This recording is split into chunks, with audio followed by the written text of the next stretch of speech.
Congratulations to Senegal. They are the AFCON champions. And thanks to that strike from Pape Gueye. All right, that was the single goal, all it needed to crown Senegal champions of the continent. But this is football. I have to be honest. As much as we are congratulating Senegal, we should be also consoling Morocco. All right, both teams played really well, and unfortunately, somebody has to win, which means somebody has to lose. And Morocco, keep your head up. I think you guys fought really well. But it is what it is. Let me get to the analysis, right? The only thing I have against Morocco is, yes, I expected them to be very cautious. But in my preview, I said aggressively cautious. But in this case, I think they were just too cautious, all right? They were too careful with their passes. They didn't want to make any mistake, right? And I was expecting the opposite. I was expecting Senegal to sit a little deeper, play behind the ball, maintain their shape and discipline and whatnot. Do not get me wrong. This is a game you don't want to play well. You just want to win. All right. But I think if you're home, you're the host nation, you could have done a little bit more. A little bit more, and you can still do it carefully. But right from the start of the game, it seemed like Senegal came with an intent, right? And what we saw from Morocco, because they were too careful, I want to believe that really encouraged Senegal. And Senegal was clearly the better team. And that opening 10, 12 minutes, it was all Senegal. Like the control, possession, and chances that were created, Senegal looked really threatening. I do believe from that point onward, they kind of gained the level of confidence to just stay in the game and control the crowd, right? Just to suck the energy from the crowd. And we saw that, especially in extra time, to the very last minutes of the game. Like the stadium was too quiet. They couldn't get behind their players, right? And thanks to Senegal, that was a perfect execution. Again, both teams, I believe, crossed their T's and dotted their I's. They were very careful. They wanted to stay disciplined. But I think Senegal showed that they wanted it more. Like they went for it from the very start of the game. So it's where this at. Plus, Morocco had the opportunity. Was that a penalty? Now, let's talk about that controversy. In fact, prior to the penalty that was awarded, Senegal had a goal. But it was ruled off because it was a foul on Hakimi. Was that a foul on Hakimi? I think so. That was the right call. That was a push. Because if you think about it, when you score the goal, right? So you are the offensive team. You are the attacking team, and you score the goal. Most times, it is easier to rule that goal, to cancel that goal because of whatever foul that is committed. And if you observe, right, in an attacking play, you cannot, by any means, the ball cannot touch your hand, and then in quick succession, ended in the goal. They're going to rule it out. But if you're defending, right, there's going to be a question of, how the ball touched your hand and things like that. So it was the matter of, was it a push? Yes, it was a push. So I think the call was right. Was it really forceful? I don't think so. I really don't think so. If both players were kind of tussling, I think the goal would have stood. But that was not the case. It was off the ball and it was the slightest push, right? All right. So shortly after that, Morocco had a corner and it was taken, and there was a pull, right? And now that's a foul.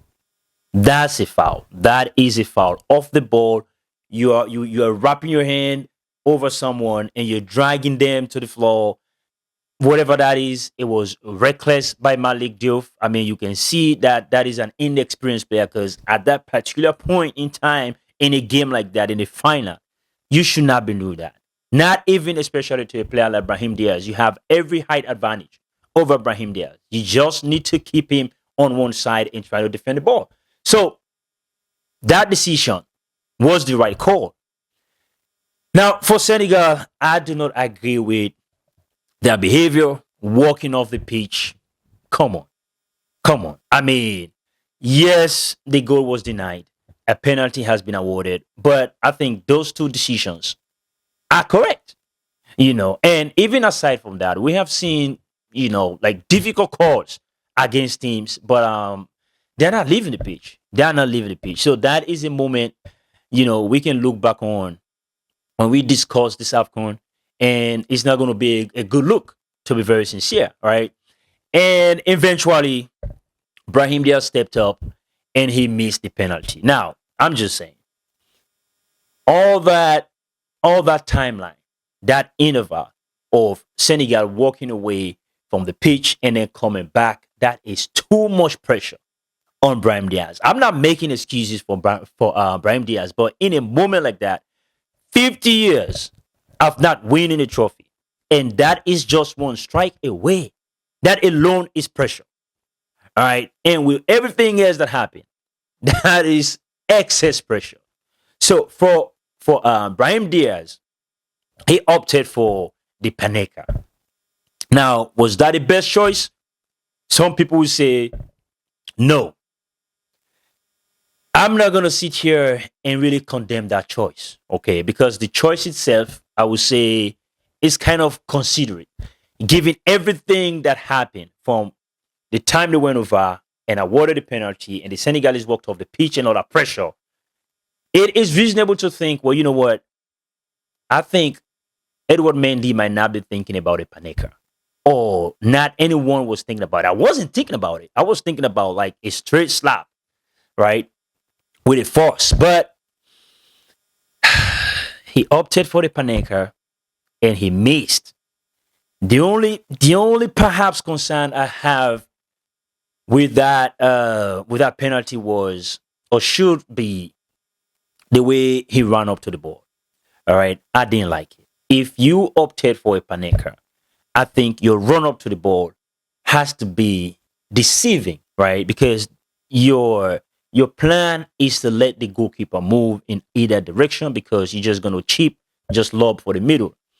So the run up should have been a little bit speedier, right? Sending a message of, yes, I'm going to whip this.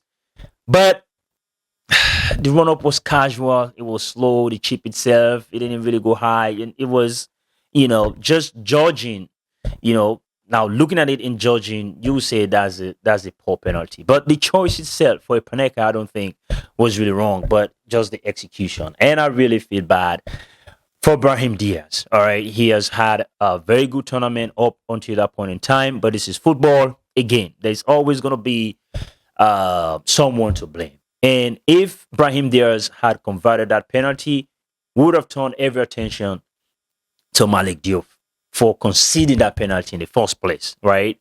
But again, like I said, this is football.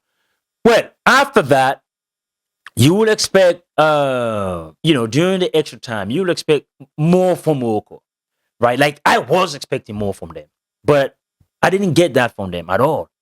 I didn't get that from them. It was still, too extra careful. I don't know if they were content to go to penalty shootout because of the confidence they have in Yasin Bono. We all know he's a very good goalkeeper, but so too is Edouard Mendy.